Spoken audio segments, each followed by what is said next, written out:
Hello everybody, thank you for joining me. Today is the anniversary of the death in 1890 of John Henry Newman. He was a Christian leader of the 19th century. He started off as an evangelical Anglican, eventually converted to Roman Catholicism, became a cardinal, and was eventually made a saint by the current Pope. He's known for, among other things, a wonderful poem, The Dream of Gerontius, set to the most beautiful music by Edward Elgar. And it's the story of a dream that Gerontius has of dying and entering purgatory. Purgatory, the place where in Catholic doctrine we are purged of everything that prevents us being acceptable for our entry into heaven. I think it's a wonderful poem, although it's of course very Victorian in its imagery and its language.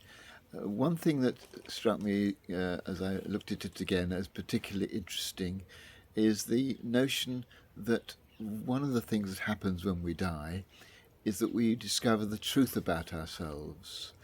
When Gerontius steps into this new life beyond death, he says an inexpressive lightness and a sense of freedom is what he experienced.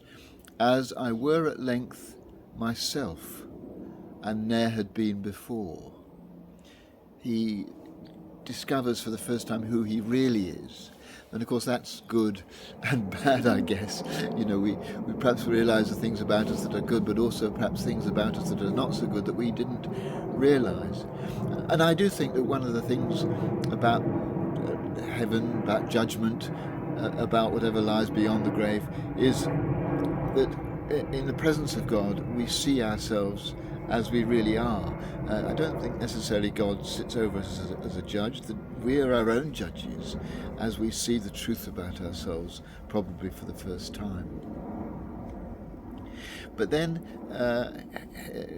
in another passage, Newman goes on to describe this experience that Gerontius is having, how sweet it is, the deep rest, so soothing and so sweet, has something too of sternness and of pain.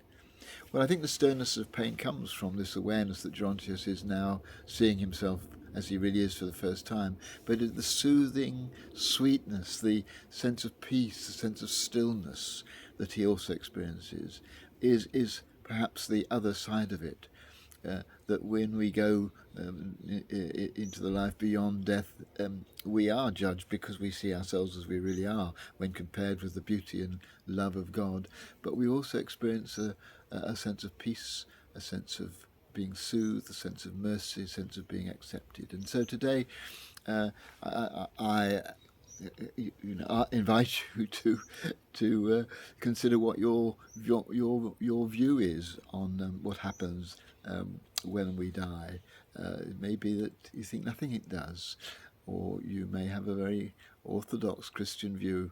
But my view, which I don't think is very far from being orthodox, is that it is an entry into a presence of a God who loves us and whose love shines a light on us that helps us to see ourselves for the first time and know ourselves for the first time, but also a God who, having seen us, helps us to learn to accept ourselves, because God accepts and loves and delights in who we are.